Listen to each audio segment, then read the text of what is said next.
Novel گردش ماہ، writer توبہ کرن، قسط نمبر 11۔ صبح کا اجالا ہر سو پھیلنے لگا تو چڑیوں نے بھی اپنے چہچہانے کی ذمہ داری نبھانی شروع کر دی۔ اس نے جمائی روکنے کی کوشش کرتے ہوئے سستی سے کروٹ بدل لی۔ صبح فجر کی نماز کے بعد وہ سو گئی تھی اور اب 7 بج چکے تھے، لیکن اس سے اٹھا نہیں جا رہا تھا۔ ٹوں ٹوں، وہ مزید سونا چاہتی تھی مگر فون کی آواز نے اسے سونے نہ دیا۔ وہ بادلے ناخواستہ اٹھی اور سائڈ ٹیبل سے موبائل اٹھا کر دیکھا۔ سکرین پر وجدان احمد کا نام جگمگا رہا تھا۔ اس نے ہینڈز فری لگا کر فون اٹینڈ کیا اور بیڈ کے کراؤن سے ٹیک لگا لی۔ السلام علیکم۔ وعلیکم السلام، کیسی ہے مس؟ دوسری جانب سے وجدان کی آواز آئی۔ ٹھیک ہوں الحمدللہ، اس نے جواب دے کر آنکھیں بند کر لیں۔ آج موسم بہت اچھا ہے۔ کچھ دیر کی خاموشی کے بعد وجدان نے کہا، ہاں تو آ جائیں باہر۔ وجدان نے کہا تو اس نے آنکھیں کھولی اور سیدھی ہو کر بیٹھی۔ کیوں؟ لانگ ڈرائیو پر چلتے ہیں، دوسری جانب سے کہا گیا تو اس کے چہرے پر ہلکی سی مسکراہٹ آئی۔ صبح کے 7 بجے لانگ ڈرائیو پر کون جاتا ہے وجدان؟ اس نے کہا تھا۔ یعنی آپ چل رہی ہیں؟ وجدان کی پرجوش سی آواز آئی۔ بالکل بھی نہیں، مجھے آج بابا کی پینشن لینے بینک جانا ہے، اس کے بعد اپنے لیے کوئی کمرہ کرائے پر لینا ہے۔ آج بہت کام ہے اور میں یونیورسٹی بھی نہیں جا رہی آج، اس نے بالوں کو پونی میں قید کرتے ہوئے بتایا تو دوسری جانب کچھ دیر کے لیے خاموشی چھا گئی۔ وجدان، آپ سن رہے ہیں؟ ہاں سن رہا ہوں، اور سوچ رہا ہوں کہ کیا آپ کو مجھ پر اتنا سا بھی بھروسہ نہیں کہ آپ مجھ سے مشورہ کرنا ہی گوارا کر لیں؟ وجدان کے کہنے پر اس نے گہرا سانس لیا۔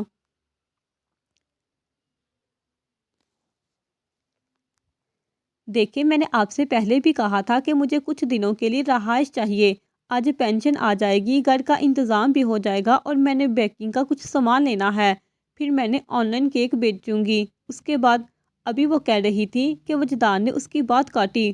اس کے بعد میں آپ کو چھوڑ سکتا ہوں، یہی کہنے والی تھی نا آپ؟ وجدان نے اکھڑے ہوئے لہجے میں کہا تو دعا نے فون کی سکرین کو دیکھا اور پھر بولی، ہاں یو نو وٹ دعا، جسٹ گو ٹو ہیل۔ وجدان نے انتہائی غصے سے کہا اور فون بند کر دیا، جبکہ وہ فون اٹھا کر کتنے ہی لمحے وجدان احمد کے نام کو دیکھتی رہی تھی۔ لیکن پھر اس نے واٹس ایپ کھولا اور جلدی جلدی میسج ٹائپ کرنے لگی، ویٹ کرے میں آ رہی ہوں، اور خبردار جو ناراض ہو کر گئے تو۔ میسج بھیجنے کے بعد وہ اٹھی اور جلدی سے فریش ہو کر گاؤن پہنا اور کمرے سے نکل گئی۔ گھر کے دروازے کے بالکل سامنے وجدان احمد ایک گاڑی سے ٹیک لگائے کھڑا تھا۔ اسے دروازے سے نکلتا دیکھ کر وہ گاڑی میں بیٹھا۔ دعا نے اس کا ناراض چہرہ دیکھا اور دوسری جانب کا دروازہ کھول کر بیٹھی۔ یہ کس کی گاڑی ہے؟ اس کی ناراضگی کو نظر انداز کرتے ہوئے دعا نے پوچھا، جبکہ وجدان اسے دیکھ نہیں رہا تھا، وہ گاڑی سٹارٹ کر رہا تھا۔ کرائے پر لی ہے، وجدان نے کہا تو دعا نے گاڑی کا شیشہ چڑھایا اور اپنا نقاب اتارا۔ اچھا، تو آپ مجھے کرائے کی گاڑی میں ڈرائیو پر لے جا رہے ہیں؟ بہت بری بات ہے وجدان، اگر آپ بائک لے کر آتے تو مجھے زیادہ اچھا لگتا، دعا نے کہا تو وجدان نے اسے دیکھا۔ میں آپ کو بینک لے کر جا رہا ہوں۔ وجدان اب گاڑی کی سپیڈ بڑھا رہا تھا۔ دعا نے زیر لب مسکراتے ہوئے اسے دیکھا۔ ایک تو ویسے ہی اب مجھے اچھے نہیں لگتے، اوپر سے روٹھی ہوئی حسینہ والی شکل بنا کر تو بالکل زہر لگ رہا ہے، دعا نے کہا جبکہ وہ سامنے دیکھ رہا تھا۔ تو آپ کون سا اچھی لگتی ہیں مجھے؟ آپ تو زہر سے بھی زیادہ کڑوی لگتی ہیں، مطلب آپ کو زہریلی چیزوں سے محبت کرنے کی عادت ہے، دعا نے کہا تو وجدان نے سر گھما کر اسے دیکھا۔ جی نہیں، بعض اوقات انسان ایموشنل ہو کر کچھ کہہ دیتا ہے، اس کا مطلب ہرگز یہ نہیں کہ اگلا بندہ خوش فہمیاں پال کر بیٹھ جائے، اس نے جتاتے ہوئے کہا تو دعا نے سر اوپر نیچے ہلایا۔ اوہ، مطلب آپ نے جھوٹ کہا تھا؟ اس کی بات پر وجدان نے گاڑی کو بریک لگائی۔ دعا نے سوالیہ نظروں سے اسے دیکھا۔ میری کوئی بھی بات جھوٹ نہیں ہوتی اور میں محبتوں میں جھوٹ بولنے کا قائل نہیں ہوں۔ ہاں، کچھ باتیں چھپا لیتا ہوں لیکن جھوٹ نہیں بولتا، اور جب میں ہمارے رشتے کو لے کر اتنا سیریس ہوں تو آپ کیوں نہیں ہیں؟ آپ کو صرف اپنے جذبات کیوں اہم لگتے ہیں؟ آپ کو یہ سب کچھ کھیل تماشا لگتا ہے کہ جب دل چاہا نکاح کر دیا، جب دل چاہا الگ ہو گئے؟ نکاح ہوا ہے ہمارا، ہم دونوں ایک مضبوط بندھن میں بن چکے ہیں، آپ اس حقیقت کو تسلیم کیوں نہیں کر پا رہی؟ وجدان پوری طرح اس کی جانب متوجہ تھا، جبکہ دعا اس کی آنکھیں دیکھ رہی تھی جن میں ہلکی ہلکی نمی اترنے لگی تھی۔ وجدان میں اس نے کچھ کہنے کے لیے منہ کھولا، مگر وجدان کی بات ابھی مکمل نہیں ہوئی تھی۔ آپ کی باتیں میرا بہت دل دکھاتی ہیں دعا، آپ جب بھی رشتہ ختم کرنے کی بات کرتی ہیں تو مجھے اپنا آپ بہت چھوٹا محسوس ہوتا ہے۔ مجھے لگتا ہے جیسے میں نے آپ کو اپنے ساتھ باندھ کر بہت بڑی غلطی کی ہے۔ میں کسی سے زبردستی نہیں کرتا دعا، جہاں لگتا ہے کہ میری اہمیت نہیں ہے میں وہ جگہ چھوڑ دیتا ہوں، وجدان نے کہا جبکہ دعا اسے دیکھتی رہی تھی۔ اس بار اس نے زبان سے ایک لفظ بھی نہیں نکالا تھا، بس خاموشی سے اسے دیکھتی رہی۔ وجدان سیدھا ہوا اور گاڑی سٹارٹ کی۔ کتنی ہی دیر وہ خاموشی سے اسے دیکھتی رہی تھی۔ کچھ کہے ورنہ میں یہی سمجھوں گا کہ میں نے اپنے لیے غلط راستے کا انتخاب کیا تھا، وجدان سامنے دیکھتا ہوا بولا۔ دل نہیں چاہ رہا کچھ کہنے کا، مگر ہاں یہ سچ ہے کہ مجھے ایموشنل باتیں متاثر نہیں کرتی، اور یہ بھی کہ میں محبت پر یقین نہیں رکھتی۔ اگر میری باتوں سے آپ کا دل دکھتا ہے تو یہ بھی میرا مسئلہ نہیں ہے۔ میں اب سے بہت شرمندہ ہوں کہ میں نے اس روز ہسپتال میں آپ سے اچانک نکاح کر لیا، مجھے نہیں کرنا چاہیے تھا، میں بے بس نہیں تھی، اور ہم خود کو بے بس سمجھتے ہیں وجدان، لیکن ہم بے بس ہوتے نہیں ہیں۔ اس نے رک کر سانس لیا جبکہ وجدان کے ڈرائیو کرتے ہاتھ سست پڑ رہے تھے۔ میں نے اپنے ساتھ ساتھ آپ کو بھی استعمال کیا، آپ مجھے بے حس اور خود غرض کہہ سکتے ہیں، لیکن میں اپنا سب کچھ کھو کر زندگی کے اس موڑ پر کھڑی ہوں جہاں مجھے کسی کی پرواہ نہیں ہے، مجھے صرف اپنی بہن کو ڈھونڈنا ہے اور بس، دعا نے کہا جبکہ وجدان کو لگا اس کا جسم آہستہ آہستہ کانپنا شروع ہو چکا ہے۔ ایک آنسو پلکوں سے دامن چھڑوا کر گال پر بکھرا تھا، دعا کہہ کر کرسی کی پشت سے ٹیک لگا چکی تھی۔ کبھی کبھی ہمیں خود پر آئی ڈونٹ کیئر کا لبادہ اوڑھنا پڑتا ہے، اور جب تک ہم ایسا نہیں کرتے لوگ ہمارا دل دکھاتے رہتے ہیں، ہمیں رلاتے رہتے ہیں، بالکل ایسے ہی جیسے اس وقت اب میری وجہ سے رو رہے ہیں، دعا نے سامنے دیکھتے ہوئے کہا تو وجدان نے اپنے ہوڈ کے بازو سے اپنا گلا صاف کیا، پھر مسکرایا۔ کہاں جانا ہے؟ وجدان نے کہا تو دعا نے اپنے موبائل پر ٹائم دیکھا، 7:30 بج چکے تھے۔ آپ مجھے یہیں اتار دے، مجھے جہاں جانا ہوا میں چلی جاؤں گی، دعا نے اس کی طرف دیکھے بغیر کہا۔ وجدان نے بھی اس کی جانب نہیں دیکھا تھا، بلکہ خاموشی سے گاڑی سڑک کے کنارے روک دی۔ اللہ حافظ، اپنا خیال رکھیے گا، دعا کہہ کر گاڑی سے اتر گئی جبکہ اس نے گاڑی کی سپیڈ بڑھائی اور اس کی نظروں سے اوجھل ہو گیا۔ مشکل ہے کسی کے دل میں جگہ بنانا، مشکل ہے۔ وجدان احمد کو پاگل اینا اس لمحے شدت سے یاد آئی تھی۔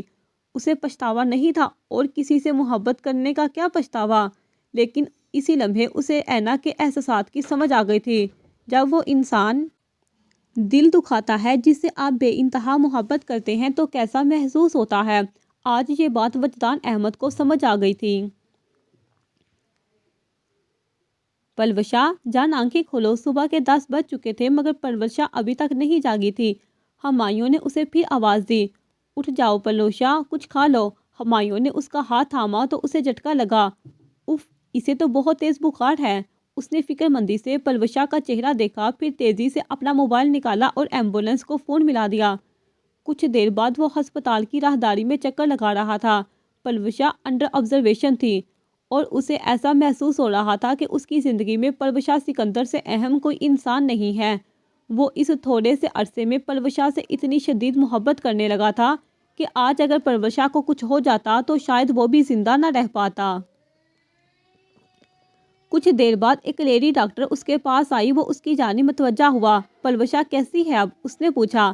وہ بالکل ٹھیک ہیں اور ہوش میں آ چکی ہیں، لیکن لیڈی ڈاکٹر نے رک کر اس کی شکل دیکھی۔ لیکن کیا؟ اس نے ڈرتے ڈرتے پوچھا۔ کیا آپ کو معلوم ہے کہ یہ بے ہوش کیوں ہوئی تھی؟ لیڈی ڈاکٹر نے پوچھا۔ بخار کی وجہ سے۔ نو، شی از پریگننٹ، آپ پلیز ان کا خیال رکھیں اور انہیں کسی قسم کا سٹریس نہ لینے دیں، لیڈی ڈاکٹر کہہ کر آگے بڑھ گئی جبکہ وہ ششدر سا اپنی جگہ پر کھڑا تھا۔ اسے سمجھ نہ آیا کہ وہ اپنی خوشی کا اظہار کیسے کرے۔ وہ بھاگتا ہوا پلوشا کے کمرے میں آیا جہاں وہ خاموشی سے آنکھیں بند کیے لیٹی ہوئی تھی۔ وہ آہستہ آہستہ چلتا اس کے قریب کیا اور اس کا ہاتھ تھام کر اپنے ہونٹوں سے لگایا۔ پلوشا نے آنکھیں کھول کر اس کا چہرہ دیکھا جو اب پھوٹ پھوٹ کر رو رہا تھا۔ ہمایوں، تم رو کیوں رہے ہو؟ اس نے نکاہت بڑے لہجے میں پوچھا تو ہمایوں نے مسکراتے ہوئے اس کی جانب دیکھا۔ کیا تمہیں ڈاکٹر نے بتایا کہ اس سے اپنی بات بھی مکمل نہ ہو پائی تھی؟ پلوشا نے تھوک نگلا۔ ہاں بتایا، مگر مجھے سمجھ نہیں آ رہی کہ اس خبر پر کیسے خوش ہوں۔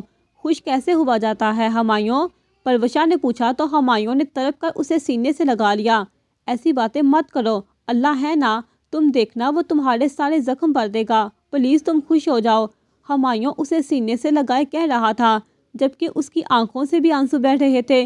شیشے کی کھڑکی کے دوسری جانب کھڑی نرس ان کی اس حالت پر حیران تھی۔ شاید آج سے پہلے اس نے کسی مرد اور عورت کو اولاد کی خبر سن کر اتنی شدت سے روتے نہیں دیکھا تھا۔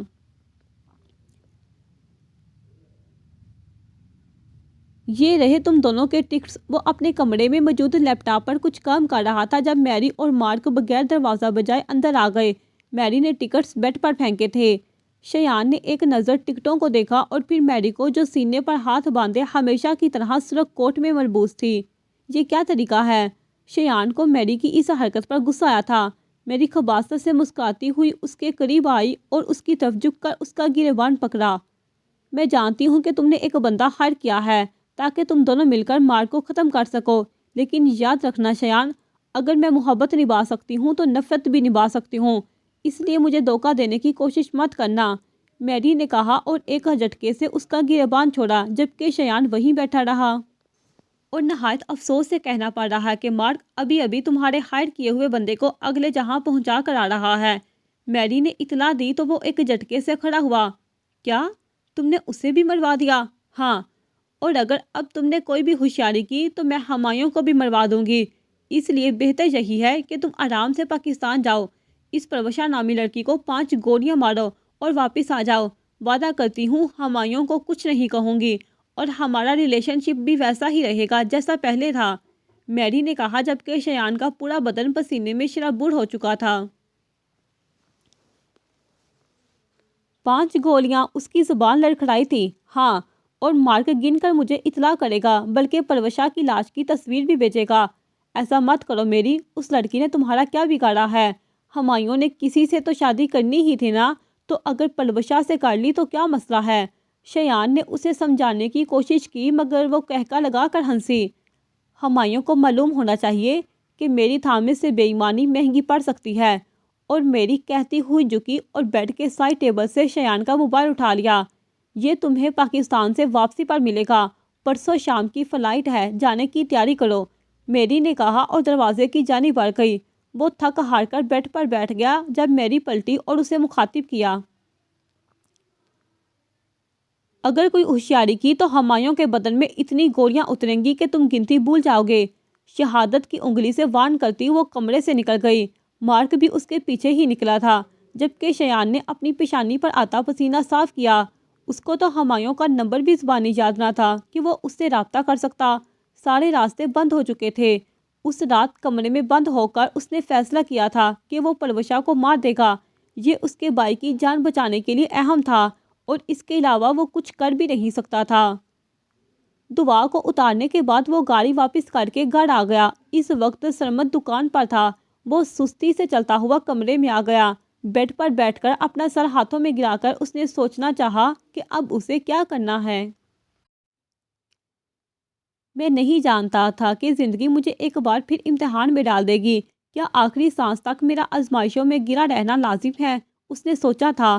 موسم بہت اچھا تھا، ہوائیں چل رہی تھی، ٹھنڈ بھی بہت تھی، مگر وجدان احمد کو اپنا سانس بند ہوتا محسوس ہو رہا تھا۔ اس کے ارد گرد کسی اندیکھی چیز نے اپنا دائرہ اس قدر تنگ کر لیا تھا کہ اسے لگا وہ کبھی اس گھٹن سے نجات نہیں پا سکے گا۔ اس پل اسے خالد کی بہت یاد آئی تھی۔ وہ ہوتا تو کہتا کہ دیکھو وجدان احمد، تم یہ تکلیف سہ سکتے ہو، اللہ نے تمہیں بہت مضبوط بنایا ہے، تم ایک عورت کی بے رخی کی وجہ سے مایوس نہیں ہو سکتے۔ مگر خالد اس کے پاس نہیں تھا۔ ہر بہار سہارا دینے کے لیے کوئی میسر نہیں آیا کرتا۔ بعض اوقات ہماری ول پاور کا امتحان ہوتا ہے کہ ہم کیا کر سکتے ہیں، ہم کتنا غم سہ سکتے ہیں۔ ہر بار کوئی موٹیویٹ کرنے کے لیے نہیں آتا، ہمیں اپنا موٹیویشنل اسپیکر خود ہی بننا پڑتا ہے۔ اس نے اپنا سر اٹھایا، اس کا چہرہ مکمل بھیگ چکا تھا۔ وہ دھیرے دھیرے چلتا ڈریسنگ ٹیبل کے سامنے آ گیا، ذرا آگے ہو کر اپنا عکس آئینے میں دیکھا اور پھر اپنے آنسو صاف کیے اور گہرا سانس لے کر خود کو نارمل کرنے کی کوشش کی۔ میں تیار ہوں ہر موڑ کاٹنے کے لیے۔ اسے لگا وہ 9 برس پیچھے چلا گیا ہو۔ زندگی ٹرین کی طرح تھی، وہ جانتا تھا، مگر اس کی ٹرین اتنے جھٹکے دیتی تھی، یہ آج معلوم ہوا تھا۔ میں تیار ہوں ہر مشکل کا سامنا کرنے کے لیے۔ موت میرے مسائل کا حل نہیں ہے، مجھے زندہ رہ کر اپنی زندگی کو بہتر بنانا ہے، کیونکہ مشکلات میں ہمیشگی نہیں ہوتی، اچھے اور برے حالات بدل بدل کر آتے ہیں، اور مجھے ان دونوں حالات میں جی کر دکھانا ہے، کیونکہ میں بزدل نہیں ہوں۔ آنکھیں مسلسل بھیگ رہی تھی، زبان بار بار لڑکھڑا رہی تھی، مگر اس نے جملہ مکمل کر لیا تھا، اور اس ساری زندگی سے اسے ملا ہی کیا تھا؟ گالیاں، دھتکار اور بس۔ اس نے زکام زدہ سانس اندر کھینچا اور وال کلاک پر نگاہ ڈالی جو اس وقت صبح کے 9:45 بجا رہی تھی۔ پھر پلٹا، آئینے میں دیکھ کر اپنے آنسو صاف کیے اور مسکرایا۔ آئی ایم اوکے وجدان احمد، تم بالکل ٹھیک ہو، کہہ کر وہ باتھ روم میں گیا، چہرے پر پانی کے چھینٹے مارے اور فون اٹھا کر کسی کو کال ملائی۔ ہیلو سہیل، ہاں یار تمہارے بھائی وکیل ہیں نا، مجھے ایک کام تھا، طلاق کے کاغذات بنوانے ہیں۔ بہت شکریہ۔ اپنے کلاس فیلو کو فون کرنے کے بعد وہ چند لمحے وہیں کھڑا رہا، پھر بیگ اٹھا کر یونیورسٹی جانے کی نیت کرتا گھر سے نکل گیا۔ اور پتہ ہے بظاہر مضبوط نظر آنے والا مرد جب بند کمرے میں روتا ہے تو کمرے کے دور دیوار بھی اس کے غم میں برابر کے شریک ہو جاتے ہیں۔ اس نے اپنا عبایا اتار کر پٹکا اور بیڈ پر بیٹھ گئی۔ وجدان سے بحث و مباحثے کے بعد وہ بینک گئی تھی اور اب دوپہر ہونے کے بعد وہ بابا کی پینشن لے کر منصور ولا لوٹی تھی۔ بے سکونی اتنی تھی کہ اسے کچھ بھی اچھا نہیں لگ رہا تھا۔ اسے یکدم ساری دنیا پر غصہ آنے لگا تھا۔ آپ کو لگتا ہے کہ میں آپ کو چھوڑ دوں گا؟ مرتے دم تک آپ کو نہیں چھوڑ سکتا دعا۔ وجدان کی آواز اس کے کانوں سے ٹکرا رہی تھی۔ اس نے سر جھکا کر گہرے گہرے سانس لینے شروع کر دیے۔ محبت تو کائنات کے ہر ذرے میں ہے، کوئی بھی شے محبت سے خالی نہیں ہے دعا، اور مجھے آپ کی محبت سے بدگمانی نے بالکل حیران نہیں کیا، لیکن میں آپ کو یقین دلاتا ہوں کہ آپ کی یہ بدگمانی ضرور دور کروں گا۔ نہ جانے وجدان احمد کی باتیں اس کا پیچھا کیوں نہیں چھوڑ رہی تھی۔ اس کا دل چاہا کمرے کی سب چیزیں پٹک پٹک کر توڑ دے، ہر شے تہس نہس کر دے، مگر وہ چپ چاپ وہیں بیٹھی رہی۔ آپ کی باتیں میرا بہت دل دکھاتی ہیں دعا۔ اب جب بھی رشتہ ختم کرنے کی بات کرتی ہیں تو مجھے اپنا آپ بہت چھوٹا محسوس ہوتا ہے۔ مجھے لگتا ہے جیسے میں نے آپ کو اپنے ساتھ باندھ کر بہت بڑی غلطی کی ہے۔ میں کسی سے زبردستی نہیں کرتا دعا، جہاں لگتا ہے کہ میری اہمیت نہیں ہے میں وہ جگہ چھوڑ دیتا ہوں۔ اس نے چیخ کر اپنے دماغ کو وجدان کے بارے میں سوچنے سے روکا، مگر دماغ کی مرضی کہاں چل رہی تھی؟ یہ تو دل تھا جو اڑ گیا تھا، اور جب دل اڑ جائے تو دماغ کی سلطنت کہاں قائم رہتی ہے؟ وہ اسی کیفیت میں بیٹھی تھی جب اسے ظہر کی اذان کی آواز آئی۔ اس نے اپنا سر دوپٹہ سے ڈھانپا اور سیدھی ہو کر بیٹھ گئی۔ تبھی اس کے ذہن میں جھماکا ہوا۔ آج تو جمعہ تھا اور وہ مکمل طور پر بھول چکی تھی۔ اذان مکمل ہونے کے بعد اس نے الماری سے اپنے کپڑے نکالے اور استری کرنے لگی۔ اسے غسل کر کے ظہر کی نماز ادا کرنی تھی اور اس کے بعد سورۃ الکہف کی تلاوت بھی کرنی تھی۔ جمعہ کے کاموں میں وہ وقتی طور پر وجدان کو بھول چکی تھی۔ نماز کے بعد اس نے قرآن پاک لیا اور بیڈ پر آ بیٹھی، ایک تکیہ گود میں رکھا اور قرآن تکیے پر رکھ کر کھولا۔ یہ ترجمے والا قرآن تھا جس میں عربی عبارت کے نیچے اردو ترجمہ بھی لکھا تھا۔ وہ شہادت کی انگلی قرآن پر رکھے دھیمی آواز میں تلاوت کرنے لگی، لیکن پھر اچانک ایک لفظ پر اس کی نظریں جا ٹھہری۔ اس لفظ میں ایسا کچھ تھا کہ وہ مزید نہ پڑھ سکی۔ اس نے کانپتے ہوئے ہونٹوں سے یہ لفظ ادا کیا، اور چاہیے کہ وہ نرمی کرے۔ ترجمہ پر اس کی آنکھیں ٹھہر گئی تھی۔ 3 دفعہ اس لفظ کو پڑھنے کے بعد اس نے آگے پڑھنے کی کوشش کی، مگر ہر بار یہ لفظ کہہ کر وہ خاموش ہو جاتی۔ سارے مناظر دھندلا چکے تھے، اسے قرآن پر کچھ بھی صاف نظر نہیں آ رہا تھا سوائے لفظ کے۔ وہ سمجھ گئی تھی کہ وہ آگے نہیں پڑھ سکتی تھی۔ اللہ نے اسی کے لیے سارا پیغام اسی لفظ میں چھپا رکھا تھا، اسے آج آگے بڑھنے کا اذن نہیں دیا گیا تھا، اور چاہیے کہ وہ نرمی کرے۔ یہ غار والوں کا واقعہ تھا، وہ قرآن جانتی تھی، مگر آج اسے پورے واقعے کی ضرورت نہیں تھی، آج اسے صرف اس ایک لفظ کی ضرورت تھی۔ یا اللہ، اس نے روتے ہوئے قرآن سینے سے لگا لیا۔ میں جانتی ہوں میں دن بدن سخت ہوتی جا رہی ہوں، میں جانتی ہوں میرے اندر کی نرمی اپنی موت آپ مرتی جا رہی ہے، مگر میں کیا کروں اللہ، میرے وجود میں یہ تلخی نہ جانے کس نے بھر دی ہے۔ وہ قرآن سینے سے لگائے پھوٹ پھوٹ کر رو دی۔ میں جانتی ہوں میں نے وجدان کا بہت دل دکھایا ہے، اور دلوں میں تو بستا ہے نا، تبھی فوراً مجھے میری غلطی کا احساس دلا دیا۔ میری مدد کر میرے مالک، میری مدد کر۔ وہ روتے ہوئے اللہ سے مخاطب تھی، مجھے معاف کر دے، مجھے نرمی عطا فرما۔ وہ کتنی ہی دیر اسی حالت میں بیٹھی اللہ سے باتیں کرتی رہی تھی۔ ہمایوں، مجھے دعا آپی سے ملوانے لے چلو پلیز۔ ابھی وہ ڈسچارج ہوئی تھی اور ہمایوں اسے گھر لے جا رہا تھا، مگر وہ دعا سے ملنے پر بضد تھی۔ تمہاری طبیعت ٹھیک نہیں ہے، ہمایوں نے اسے سمجھانے کی کوشش کی۔ میں آپی سے مل لوں گی تو ٹھیک ہو جاؤں گی، مجھے ان کی یونیورسٹی لے چلو، ابھی ہاف ہونے میں کچھ وقت باقی ہے، پروشا نے کہا تو ہمایوں نے ہار مانی اور اسے سہارا دیتا گاڑی تک لے آیا۔ ٹھیک ہے، تم زیادہ مت رونا، اوکے؟ ہمایوں نے تنبیہ کہ تو اس نے سر اثبات میں ہلا دیا۔ جیسے جیسے گاڑی یونیورسٹی کی طرف بڑھ رہی تھی، پروشا کے دل کی دھڑکنیں تیز ہو رہی تھیں۔ آج وہ اتنے عرصے بعد دعا سے ملنے والی تھی۔ ان دونوں بہنوں نے تو گلے مل کر باپ کے مرنے کا غم بھی نہیں بانٹا تھا۔ وہ نارمل نہیں تھی، آج اسے نارمل ہونا بھی نہیں چاہیے تھا۔ گاڑی یونیورسٹی کے سامنے رکی تو ہمایوں اسے تھامے یونیورسٹی کے گیٹ تک لے آیا۔ اس نے سر اٹھا کر یونیورسٹی کا بورڈ دیکھا، پھر دھیرے دھیرے چلتی اندر داخل ہو گئی۔ یونیورسٹی میں کافی بھیڑ تھی۔ ہمایوں اس کا ہاتھ تھامے چل رہا تھا جب کوئی شخص پوری قوت سے اس سے ٹکرایا۔ او آئی ایم سو سوری۔ وہ شخص ہمایوں سے معذرت کر رہا تھا۔ پروشا کو اس کی آواز جانی پہچانی لگی تھی۔ اس نے غور سے اس شخص کا چہرہ دیکھا اور چونکی، کیونکہ وہ شخص وجدان احمد تھا۔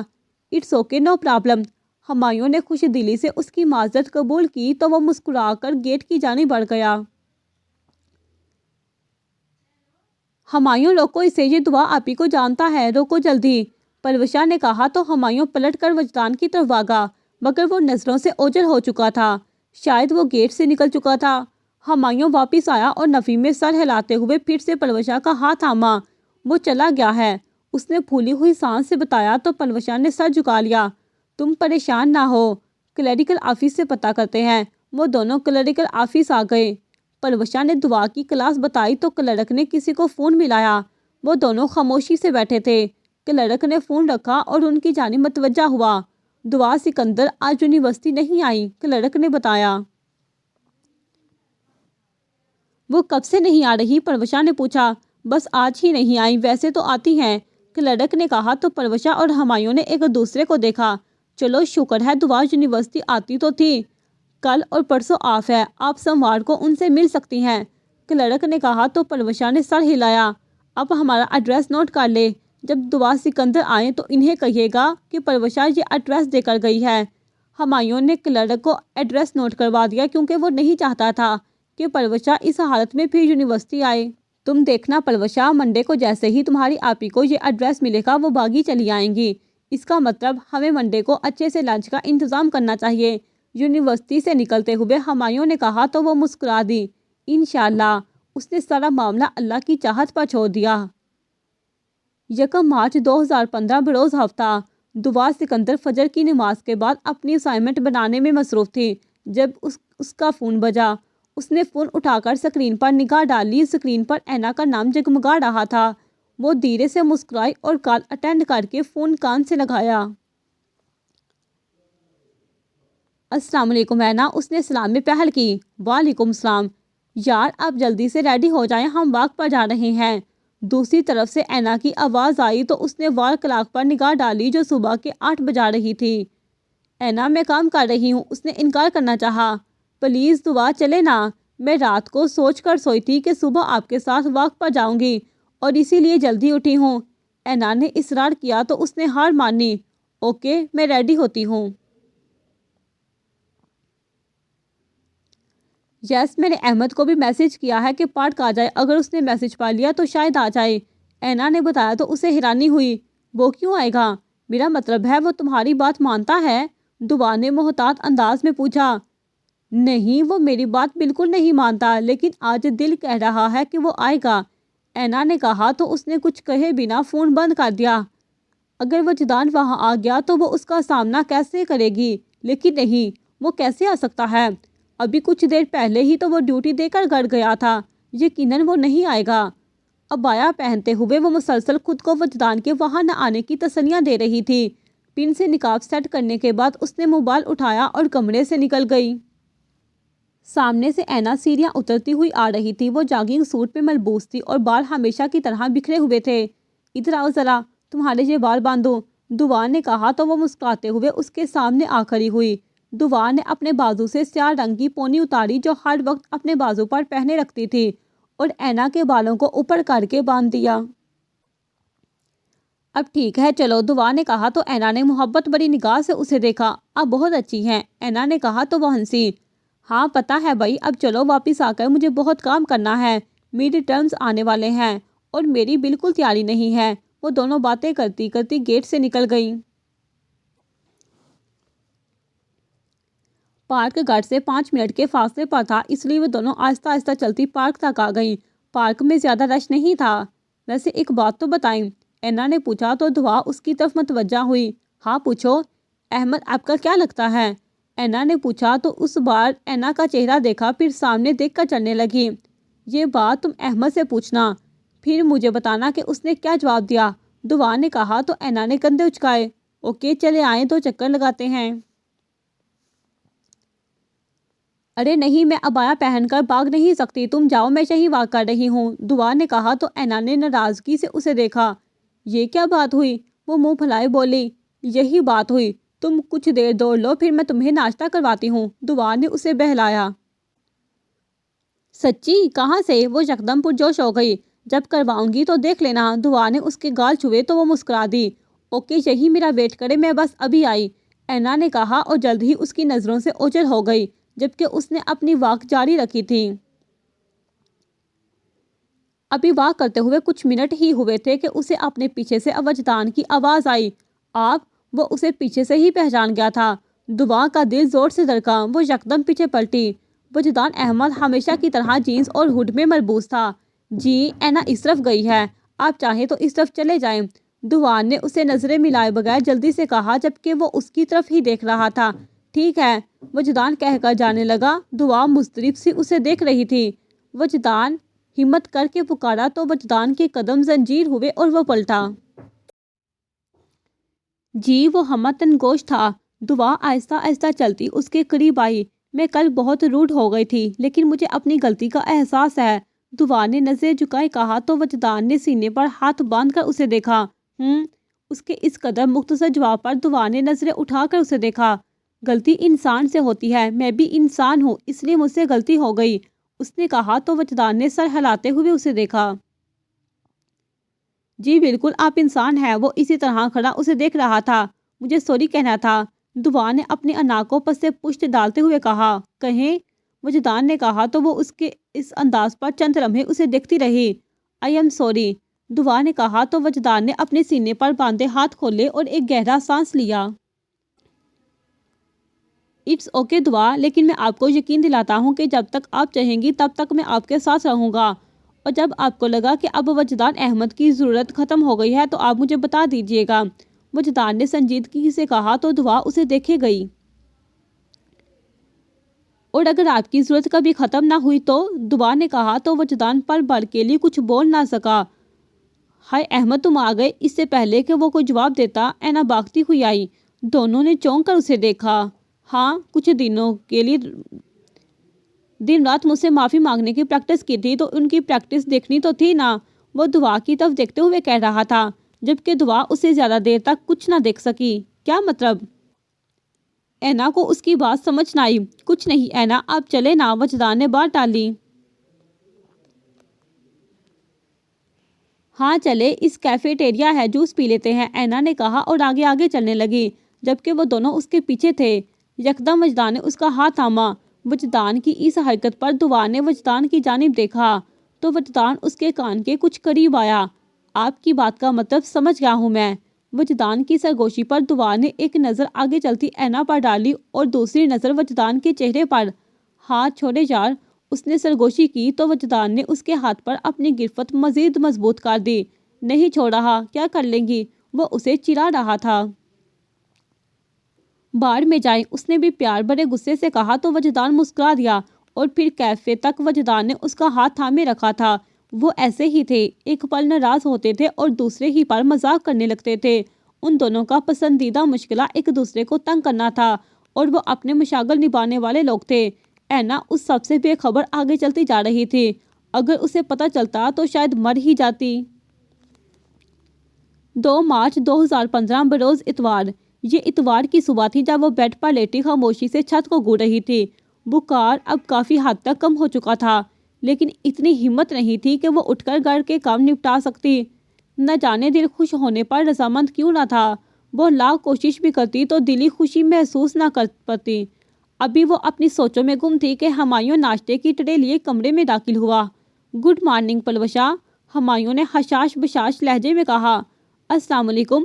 پلوشا نے سلام کیا تو ہمایوں نے مسکرا کر ٹرے سائڈ ٹیبل پر رکھی اور اسے سہارا دے کر بٹھایا۔ وعلیکم السلام، کیسی طبیعت ہے اب؟ وہ اس کا چہرہ دیکھتے ہوئے پوچھ رہا تھا۔ ٹھیک ہوں، جواب دے کر پلوشا نے بیٹھ کے کراؤن سے ٹیک لگا لی۔ ساری ہمتیں جواب دے چکی تھی۔ حوصلہ رکھو میری جان، سب ٹھیک ہو جائے گا۔ چلو شاباش، یہ ناشتہ کرو پھر ہم مووی دیکھیں گے۔ ہمایوں نے اسے بہلانا چاہا تو اس نے آنکھیں بند کر کے ایک گہرا سانس لیا۔ زندگی اتنی عجیب کیوں ہوتی ہے ہمایوں؟ اتنی غیر متوقع اور حیران کر دینے والی؟ وہ دھیمے لہجے میں ہمایوں سے پوچھ رہی تھی، مگر ہمایوں اس کے سوال پر کچھ نہ بول پایا تھا۔ بولو نہ ہمایوں، زندگی ہم سے وہی کیوں چھین لیتی ہے جس کے بغیر ہمارا جینا محال ہوتا ہے؟ زندگی ہمیں اتنا کیوں تڑپاتی ہے؟ وہ ٹوٹے ہوئے لہجے میں پوچھ رہی تھی، جبکہ ہمایوں کا دل چاہ رہا تھا کہ وہ پلوشا کے سارے غم سمیٹ لے۔ زندگی تو یہی ہے، کبھی ہنساتی ہے، کبھی رلاتی ہے، کبھی پل بھر میں آسمان پر لے جاتی ہے اور کبھی بغیر وجہ زمین پر پٹک دیتی ہے۔ ہم انسان تو چابی والے کھلونوں کی مانند ہے پلوشا، قسمت جس طرف چابی گما دے وہی چل پڑتے ہیں۔ تم نے کبھی بچے کو کھلونے کی چابی گمانے سے پہلے اس کھلونے سے پوچھتے دیکھا ہے کہ بتاؤ کس سمت جانا ہے؟ نہیں نا، پھر قسمت ہم سے کیوں پوچھے کہ ہمیں کہاں جانا ہے؟ وہ پلوشا کو دیکھتے ہوئے پوچھ رہا تھا۔ اس کی بات پر پلوشا نے سر یوں ہلایا گویا سب سمجھ آ گیا ہو۔ میں ناشتہ کر لوں تو تم مجھے اپنے فون پر قرآن پاک کی تلاوت لگا دینا۔ آج میرا اس قسمت لکھنے والے سے رابطہ کرنا بہت ضروری ہے، پلوشا نے کہا تو ہمایوں نے مسکرا کر سر ہلا دیا۔ اوکے میڈم، اور ہاں، اب جلدی سے ٹھیک ہو جاؤ ورنہ تمہیں روز میرے ہاتھ کا عجیب و غریب کھانا کھانا پڑے گا۔ ہمایوں نے نوالا بنا کر اس کے منہ میں ڈالتے ہوئے شرارت سے کہا تو وہ مسکرا دی۔ قبول ہے، اس نے کہا تو ہمایوں کھلکھلا کر ہنسا۔ اس کا مطلب ساری عمر مجھ سے کام کروانے کا ارادہ ہے؟ دیکھ رہے ہو بیبی، آپ کی ماما مجھ پر کتنا ظلم کرتی ہیں، ہمایوں نے منہ بسول کر کہا تو پلوشا دھیرے سے ہنس دی۔ یہ لیجیے آپ کی کافی۔ اینا نے اس کے سامنے کافی کا مگ رکھا تو اس نے مسکرا کر اینا کو دیکھا۔ Thank you very much. کل پارک سے واپسی پر وہ دونوں ناشتہ کرنے کے بعد گھر آ گئی تھی اور دعا آتے ساتھ کمرے میں چلی گئی۔ کیونکہ اسے اسائنمنٹ بنانی تھی، اس لیے وہ پورا دن وجدان سے بھی کوئی بات نہ کر پائی تھی۔ آج وہ خلاف توقع دیر سے اٹھی تھی۔ اس وقت گھر میں دن کے کھانے کی تیاری چل رہی تھی، اس لیے اینا اسے اپنے کمرے میں لے آئی کہ کافی پیتے ہیں، کچھ دیر بعد کھانا تیار ہو جائے گا۔ ایک بات پوچھوں؟ وہ دونوں صوفے پر بیٹھی کافی پی رہی تھی جب اینا نے پوچھا۔ پوچھو، دعا نے اجازت دی۔ آپ کی فیملی کہاں ہے؟ آپ کے پیرنٹس، آپ کی بہن؟ اینا نے محتاط انداز میں پوچھا تو دعا نے کافی کا مگ میز پر رکھ کر اسے دیکھا۔ پیرنٹس کا انتقال ہو چکا ہے اور بہن کی شادی ہو چکی ہے۔ او آئی ایم سوری، اینا نے کہا تو وہ ہنسی۔ ارے نہیں، تم کیوں سوری کہہ رہی ہو؟ تم یہ بتاؤ کہ رزلٹ کب آ رہا ہے اور آگے کیا پڑھنے کا ارادہ ہے؟ دعا نے بات بدلی تو اینا کسی گہری سوچ میں گم ہو گئی۔ رزلٹ تو 1 ہفتے بعد ہے، لیکن آگے پڑھنے کا کوئی ارادہ نہیں ہے۔ کیوں؟ وہ حیران ہوئی۔ بس پڑھائی میں دل نہیں لگتا، اینا منہ بسولے بولی تھی۔ تو پھر کس چیز میں دل لگتا ہے تمہارا؟ چیز نہیں ہے، انسان ہے، اینا نے کہا تو وہ پوری اس کی جانب گھومی۔ انسان ہے؟ کہیں تم غلط کاموں میں تو نہیں پڑ گئی؟ محبت غلط کام ہے کیا؟ اینا نے پوچھا تو وہ ایک لمحے کے لیے رکی پر بولی، ابھی تمہارے پڑھنے کی عمر ہے، اس لیے پڑھائی پر دھیان دو۔ روز اس کا چہرہ ہی تو پڑھتی ہوں دعا، اس سے اہم پڑھائی کیا ہوگی بلا؟ اینا نے کہا تو دعا نے اپنا سر پکڑا۔ اف اینا، مجھے نہیں معلوم تھا کہ تم بھی پروشا کی طرح۔ دعا نے اپنی بات ادھوری چھوڑ دی۔ دیکھو تمہارے پیرنٹس کیا سوچیں گے کہ جس بیٹی کو وہ اتنی محنت سے پڑھا رہے ہیں وہ پڑھائی کی بجائے دوسرے کاموں میں لگ گئی ہے۔ بیٹی اور میں، وہ تلخیاں ہنسی پھر نفی میں سر ہلایا۔ میں ان کی بیٹی نہیں ہوں، اینا نے کہا تو دعا نے سوالیہ نظروں سے اسے دیکھا۔ کیا مطلب؟ مطلب یہ کہ یہ میرے ماں باپ نہیں ہے۔ میری ممی تو کئی سال پہلے اس دنیا سے چلی گئی تھی اور ان کے جانے کے بعد یہ سب لوگ مجھ پر مسلط ہو گئے۔ اینا کے لہجے سے نفرت عیاں تھی۔ دعا اس کی بات سن کر چونکی تھی۔ منصور صاحب تمہارے والد نہیں ہیں تو پھر کون ہیں؟ کھل کر بتاؤ اینا، دعا نے پوچھا تو اینا نے اس کی طرف دیکھتے ہوئے ایک گہرا سانس لیا۔ پلیز ابراہیم، مجھے چھوڑ کر مت جائیں۔ دیکھیں تو صحیح ہماری بچی ابھی کتنی چھوٹی ہے، اسے ہم دونوں کی ضرورت ہے۔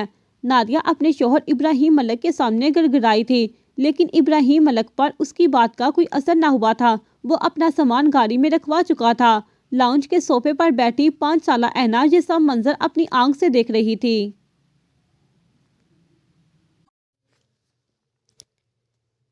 آپ کو قرۃ العین کا واسطہ ہے ابراہیم مت جائیں، وہ آپ کے سینے پر سر رکھ کر سوتی ہے، اسے تو آپ کے بغیر نیند بھی نہیں آتی، وہ کیسے رہے گی آپ کے بغیر؟ نادیہ زاروں زار رو رہی تھی۔ اس کی بات پر ابراہیم نے ایک نظر صوفے پر بیٹھی اینا پر ڈالی اور پھر تیز تیز چلتا اس کی جانب آیا اور اس سے اٹھا کر ماتھے پر پیار کیا۔ ننھی اینا نے جب باپ کی گود محسوس کی تو وہ بھی اس کے سینے سے لگ گئی۔ مت جائیں بابا، وہ بولی تو ابراہیم نے اس کے گال کھینچے۔ بابا واپس آئیں گے اور پھر قرۃ العین کو بھی ساتھ لے جائیں گے، اوکے؟